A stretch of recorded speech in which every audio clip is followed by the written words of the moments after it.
다음 주제. 평택 미군기지 현재 상황은 인프라 너무 부족하다. 오, 박사님, 저는 이 평택 미군 이전한다고 이제 이달로 예정되는데 잘 되는 줄 알았어요. 근데 이렇게 아닌 건가요? 뭐 제가 네. 옛날에 그 네. 평택 이전 초창기 때 거기 이제 대출이거든요. 대출이. 대출이. 네. 대출입니다. 네. 그러니까 안성천이 이렇게 네. 맹 둘러 흘러가는 아주 요지죠. 이게 지금 이제 미8군이라든지 네. 미2사단이라든지 또 이제 이미 들어와 있고, 그 다음에 이제 한미연합사령부가 네. 사령부가 이제 들어오면서 이제 이 시대가 이제 이번 달로 들어오면 이제 뭐 이제 완전히 이제 시대가 개막되는 건데, 간단한 게 이렇습니다. 이전에는 초점을 굉장히 맞춰서 네. 이전에만 초점을 맞춘 거고, 이전 후에 문제에 대해서는 지금 초점이 덜 맞춰져 있는 현상이 지금 빚어지고 있다. 이렇게 요약할 수 있을 것 같습니다. 근데 이제 이거 안정리가 이 일대가 지금 대출이 안정리. 네. 지금 주택도 넓고 20년 이상의 노후 건물만 돼 있고, 미군 쪽에서는 좀 호텔이라든지 쇼핑몰이라든지 공원이라든지 이런 거 좀 있었으면 좋겠는데 전혀 그런 게 없나 봐요. 그게 이제 지금 그 캠프 험프리스죠, 거기가. 지금 평택 미군기지가 캠프 네. 험프리스인데 그 안에 이제 활주로가 하나 있습니다. 아, 그래요? 예. 군 활주로가 있고, 오산에 이제 오산 비행장이 있잖아요. 예. 그러다 보니까 이제 고도 제한이라는 이제 규제를 받고 있는 지역이 지금 대표적으로 이제 안정리뿐만 아니라 평택시의 전체 면적의 약 40% 가까이가 이제 그 고도 제한. 그래요? 그러니까 고도 제한이라기보다도 비행 안전 구역으로 설정이 돼 있어요. 38%가. 그 비행 안전 구역 내에서는 그 활주로 표고보다 45m 넘는 건물 지수가 없어요. 네. 그러니까 그게 층수로 따지면 한 15층 정도 된다고 하면, 그래서 15층 이상이 안 되고, 또 하나 문제는 그 안정리가 이제 캠프 험프리스의 이제 입구 동네인데, 평성에 시에서도 이제 그 도로를 공영도로를 만들어준다던가 또 도로를 넓힌다던가 이렇게 하려고 해도 그 구도심이기 때문에 옛날에 그 사도로 쓰여졌던 그 공간에 토지 소유주들이 동의를 안 해주고 확장하려고 그러면 이제 또 시에서 사고 이래야지 되는데 거절하고 동의 안 하고 그러면은 이제 또 확장도 못하고 정비도 못하는 상황이 지금 있는 거죠. 말씀하신 대로 이전에만 초점이 되어 있고, 이전 이후에 평택시 발전에 대해서 또 대출이뿐만 아니라 안정리 이런 곳을 어떻게 개발하고 어떻게 할 것인지에 대한 대책이 좀 미흡했던 게 아닌가라는 생각이 좀 드네요. 박장님, 여기 평택시장이 정장선 씨가 그렇죠? 네. 이분이 제가 알기로는 민주당 3선 의원이고 꽤 영향력이 좀 있고 좀 힘도 센 분 아닌가요? 근데 왜 이렇게 준비가 부실했죠? 그분이 꼭 준비가 부실했다고 보기는 제가 보기에는 어려울 것 같고요. 이게 굉장히 오래된 이제 추진 과정이 있었잖아요. 그리고 아마 대한민국에서 여기처럼 이거 들어올 때 이렇게 저항이 심했던 경우는 아마 없었을 것입니다. 그래서 여기 그때 이 대출 분교가 있는데 이제 전국에 있는 말하자면 반미주의자, 또 그다음에 인노청, 그다음에 그 유명한 문기현 신부 이런 분들도 오랫동안 투쟁을 했죠. 그래서 그때 등장한 게 죽창입니다. 죽창. 죽창 부대대 그다음에 그래서 이제 워낙 이것을 제대로 수용하지 못해서 오랜 시간이 걸렸고요. 마지막에는 안성천이 이렇게 흐르는데 안성천이 이렇게 거의 이제 한 반 이상을 흐르거든요. 뺑 둘러서. 여명의 황새울 작전이라고 해서 수천 명이 군경이 새벽에 투입해서 이제 이 문제를 일어나는, 그리고 수많은 사람이 다치고 뭐 이런 역사의 현장입니다. 근데 여기가 그 이제 점잔선 시장은 지금 이제 지난번에 4년 시장을 했고 이번에 또 이제 됐죠. 근데 이 문제는 우리 박 실장께서 자세히 짚었듯이 그런 이제 여러 가지 문제도 있을 수 있는데 근본적인 문제는 자 여기가 여의도의 5배라고 그랬죠. 그럼 뭔가 우리가 예를 들면 아파트 단지를 줘도 뭔가 이렇게 상권을 만들지 않습니까? 하다못해 구역 개발을 하면 상업지역을 이렇게 만들어서 어떤 뭐 문화시설, 여가시설, 뭐 이런 즐길 수 있는 시설 이런 것들을 만들 수 있는 공간을 만들어서 거기에 그 사람들이 잠만 자고 사는 건 아니지 않습니까? 그렇게 하게 만드는 거지 않습니까? 자 그러면 애당초에 준비할 때부터 그런 것들에 대한 준비가 없었던 거지 않습니까? 간단하게 얘기하면 여기를 뭐 어느 정도의 가격으로 수용을 해서 어떤 제대로 된 어떤 이 여가타운으로 만들어줬어야 되는 건데 그게 안 되고 그럼 그거대로 그냥 뭐 주민들 규제받는 그대로 그냥 놔두고 이전에만 초점을 맞췄지 않습니까? 그래서 이런 문제가 지금 발생한 건데 자 그럼 앞으로 어떻게 할 거냐? 이게 더 중요하지 않습니까? 8만 명이 지금 이달 안에 들어간대요. 주한미군. 이미 1만 명은 이제 수용 규모고 실제로 이미 상당 부분은 들어와 있고요. 지금 이제 다 이전은 다 했죠. 거기 보면 이제 뭐 아파트도 들어와 있고 홈플리스 아파트도 있고 뭐 다 그렇습니다. 그러면 자 그러면 지금 이런 거지 않습니까? 그런 것들이 없으니까 그럼 주말 되면 가족도 오고 뭐 나도 어떤 군대 생활만 하는 게 아니라 나도 어떤 릴렉스 해야 되는데 릴렉스 할 장소가 없으니까 어디로 가겠습니까? 서울 가는 거지 않습니까? 홍대거리 간다고 그러고. 자 그러면 우리는 한미 동맹의 상징적인 도시로 평택이 지금 자리를 잡고 있는 건데 한미 동맹의 상징적인 지역으로 자리를 잡는데 한미 동맹의 상징성은 단지 온고에 대한 상징성이지 이분들이 주거하고 그다음에 여기서 휴식하고 안식처로 소위 생각하는 한미 동맹의 안식처는 아직 아닌 셈이죠. 물론 큰 것들은 지금 하고 있어요. 큰 것들. 자, 그래서 이제 여러 가지 이런 문제들에 대해서 이 문제는 제가 보기로는 그 2가지 문제가 여기서 이제 제기가 되고 있는데 하나는 이제 이 특별법, 지원 특별법을 뭐 2026년에 끝난다고 그러죠. 자, 그러면 이 특별법을 연장해서 혜택, 지금 늦어지고 있는 각종 개발 사업에 대한 혜택을 더 늦추자는 게 이제 주민들의 얘기고, 그 다음에 잘 보시면 제가 생각하기로는 삼성의 반도체가 거기 들어가게 된 결정적인 이유는 전 이것 때문에 들어왔다고 생각합니다. 왜냐하면 지역 주민들을 어느 정도 지역 주민들한테 혜택을 줄 수 있는 가장 큰 게 뭐냐 해서 들어선 게 바로 아마 삼성 반도체일 겁니다. 그건 지금 뭐 엄청나게 빠른 속도로 지금 진행이 돼서 그 바이든 대통령도 거기 왔다 갔지 않습니까? 자 그러면 민간은 이렇게 속도전으로 해서 나가고 있는데 우리 관청에서 추진하는 것들은 지금 속도전이 되나요? 자 평택 당진항 개발 2020년에 끝내기로 했는데 2030년으로 연기됐지 않습니까?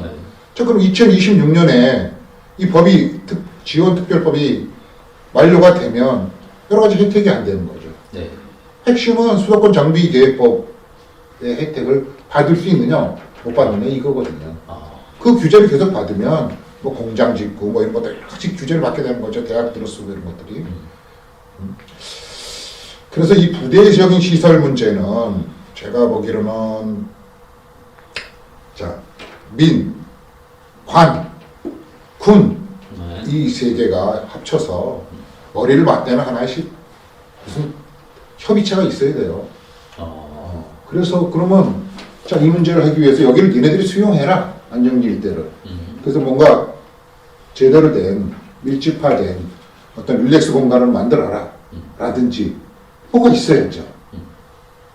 그런데 그것도 2026년이면 저걸로 여러 가지 법 규제를 받는 네. 걸로 되니까 이런 것들이 지금 주민들 지역사회에서 터져나오고 있는 것이죠. 네. 근데 그게 네. 지금 의회에서 국회죠, 국회. 네. 이제 2004년에 이제 법이 만들어질 당시에 2014년까지 이제 한시법으로 만들어진 거란 말이죠. 근데 2014년 안에 이전도 다 끝나지 않았고 주변지 개발 사업도 다 종료가 되기가 이제 어려우니까 네. 한 차례 연장을 하게 되잖아요. 2018년으로 이제 4년을 연장을 했습니다. 이제 미군 이전 평택 지원법입니다. 그렇습니다. 그 법이 그 이제 연장이 4년 연장되면서 이유가 뭐냐면 개발 사업 마무리 일정이 촉박하다. 네. 는 이유로 한 차례 이제 4년 연장이 됐습니다.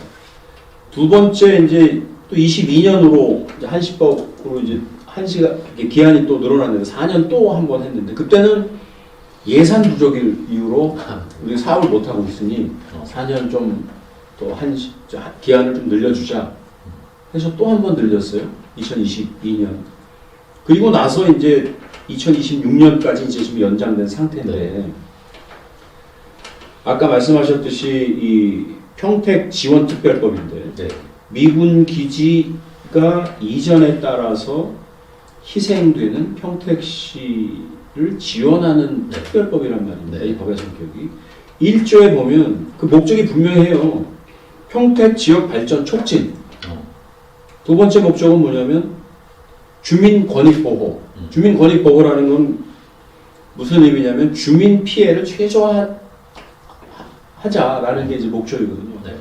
그 자기가 살던 고향을 다 떠나서 그냥 그 고향을 버리고 떠난 사람들 마음도 보듬어주고 또 평생 이제 미군 부대 자체는 이제 언제 없어질지 모르고 영속적으로 계속 갈 거 아니겠습니까?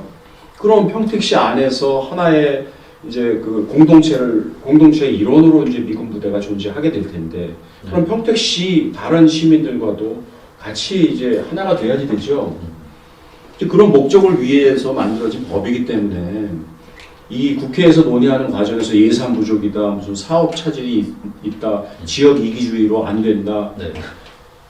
이렇게 논의하기에는 한미동맹이라는 그 가치가 상당히 또 사실 지엄하고 네. 또 아까 앞서 얘기한 여러 사람들의 희생 속에 네. 사실은 만들어진 미군 기지이기 때문에 한시법이 아니라 사실은 한미동맹의 가장 모범적인 사례로 그죠?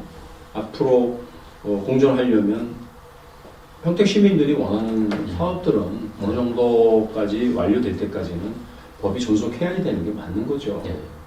그래서 지금 지역에서는 뭐 유이동 국회의원 중심으로 해서 그 기한을 연장하는 이제 법 개정안을 법 개정을 추진하고 또 한편으로 그 미군 기지 공여구역 주변 지역 지원법이라는 게 있어요. 그래서 주변 지역 그 지원 특별법에 아까 우리 박 국장님 말씀하셨듯이 민, 관, 군이 같이 그 지역 발전을 위한 아이템들을 같이 선정을 하고 네. 그것을 다시 연차별로 계획을 수립을 해서 미군들도 한국 땅에 와서 편하게 가족들과 가족 친화적으로 사시고 네. 한국 문화도 향유하면서 그리고 또 그 지역에 사는 상인들 또 시민들도 또 생업이 또 네. 제대로 유지되고 또 발전할 수 있도록 그렇게 해야 사실은 이 미군 기지 이전의 완성이지. 네. 한미 연합사가 15일 날 이사한다고 해서 미군 기지 이전 끝났다? 그건 아닌 거죠. 네. 인구가 늘어나면 새로운 행정 수요가 생기는 거거든요. 그리고 예상하지 못했던 또 행정 수요가 또 생기는 거거든요. 이게 한시법으로 둘 그런 성격의 법인지 저도 네. 걱정이고 또 국가가 주도를 했으면 그죠? 국가에서 좀 책임을 지는 모습도 필요하지요. 이전 끝났으니까 이제 지방 너희들이 알아서 해. 네? 이게 처음에는 총리실에서 주관했어요. 그럼요. 총리실. 아, 그래요? 예, 그래서 제가 그때 현직에 있을 때라 네. 여기 그 어떤 뭐 그런 모임체라든지 뭐 이런 데도 참여도 하고 그랬었거든요. 근데 어느 순간부터는 이제 제가 말씀드렸지 않습니까? 그 일정에 따라서 뭐 이전하는데 일정이 뭐 그렇게 되고 있는데 이런 데만 신경 쓴 거예요. 이 미군 용산기지 이전해서 이제 서울 시민의 품 안에 이런 쪽에 이제 굿뉴스만 듣다가 평택으로 지금 이전이 되는데 지금 평택이 지금 어떻게 보면 피해를 보고 있는 것이죠. 이 캠프 험프리스 일대가 이 지역적으로는 평택시 팽성읍 일대가 되고 있습니다만 세계 최대 규모의 미군 기지입니다. 여기서 지금 인프라 시설이 부족하다. 이거 좀 한미 동맹 말씀도 하셨습니다만 이거 결코 작은 문제가 아니라고 생각합니다. 박건석 국장님, 이건 어때요? 정치 쪽에 이제 발이 넓으시니까. 여기는 지금 정장선 시장, 삼선 국회의원. 근데 지역구는 이제 평택을 국민의힘 요이동, 역시 이분 삼선 의원이지 않습니까? 이렇게 지역구 국회의원과 시장이 당이 다를 때, 혹시 이런 문제 때문에 지역 현안이 지체되거나 저는 그렇지 않다고 잘 지적되지 않다. 그건 뭐 그렇지 않다고 봅니다. 네. 정장선 시장도 이제 처음에는 약간 보수 성향이었었습니다. 그러다가 이렇게 이제 그렇게 섰다고 이제 알려져 있어요. 그래서 이 문제는 왜냐하면 정장선 시장이나 유이동 국회의원이나 이 문제 대처 잘 못하고 그냥 흐지부지 돼가지고 주민들 피해가 많이 늘어나면 둘 다 안 되는 거지 않습니까? 뭐 당이 무슨 필요가 있습니까? 둘 다 안 되는 거죠. 네. 제가 보기엔 두 분이 손을 잡을 수밖에 없는 구조고 문제는 뭐 이 잡을 수밖에 없는 구조라는 게 문제 중요한 게 아니라 실제로 잡아야죠 빨리. 예. 또 그냥 잡아야 되는 게 아니라 가슴속 깊이 잡아야 됩니다. 누굴 위해서? 주민들을 위해서, 공익을 위해서, 예. 한미 동맹의 상징성을 위해서라도 잡아야 되는 것이죠. 그래서 그렇게 할 거라고 보여지고 문제는 그분들의 힘만 갖고는 부족합니다. 이것은. 네. 아까 말씀드렸듯이 처음에는 총리실에서 팀을 만들어가지고 이 문제에서 굉장히 아주 신경을 쓰면서 되들었습니다. 이 문제를. 그래서 이제 그런 열정을 가지고 어떤 한미 동맹의 상징적인 도시, 세계 최대 규모의 미군 기지 도시로서의 기능을 제대로 완수하려고 그러면 어느 정도의 국가의 어떤 보다 철저한 그 시작할 때의 그 모습 같은 그런 열정이 국가의 열정이 담겨야 된다. 이렇게 보여집니다. 이 역사가 오래됐어요. 캠프 험프리스라는 그 이름을 가진 지도 60년이 됐습니다. 네. 62년에 그 캠프 험프리스라는 그 이름을 갖게 되는데 1961년에 당시 이제 헬리콥터 조종사였던 그 험프리스라는 분이 헬기가 떨어지면서 돌아가셔요. 사람 이름이군요. 네네네. 그래서 그때까지 또 K6인가 캠프 K6 뭐 이렇게 하다가 그 사람의 이제 이름을 기려서 캠프 험프리스로 한 게 1962년의 일이거든요. 그리고 거기에 이제 미군이 주둔하기 시작한 거는 이제 6.25 전쟁 중이죠. 1951년 이제 2월부터 이제 항공대가 거기 이제 대출이 그때부터 이제 미군 부대가 시작을 했으니까 거의 이제 70년 동안의 역사고 그런 기반 속에 이제 세계 최대의 그 해외 미군 기지가 사실 좀 평택에 있는 것이고 그러니까 그 의미가 역사성뿐만 아니라 또 대한민국 발전의 또 미래를 위해서도 한미 동맹은 되게 중요한 또 상징이 있으니까 국가 차원에서도 좀 고민을 해야지. 지역의 국회의원과 시장 두 분이 손잡는다고 이게 해결이 될 문제는 아닌 것 같고. 왜냐하면 어마어마한 돈이 들어가거든요. 미군이 이제 입주하면서 미군이 이제 평택시에 요구한 또 정부에 요구한 사업만 추진하는데도 뭐 몇천억이 들어가는 거거든요. 자치단체가 만에 그 예산으로 추진하기는 어렵습니다. 그러니까 이번 기회에 저희 토니부에서 이렇게 논의를 한 계기로 해서 좀 많은 분들이 좀 적극적으로 관심을 갖고 추진하면 좋을 것 같아서. 평택 미군 기지 문제. 이게 결코 평택시만의 문제가 아닙니다. 도도 보다 관심을 기울여야 되겠고요. 말씀하신 바와 같이 이게 한미 동맹이 걸린 전 국가적 차원의 문제가 아닐까 싶습니다. 네, 평택 미군 기지 현재 상황 짚어봤습니다.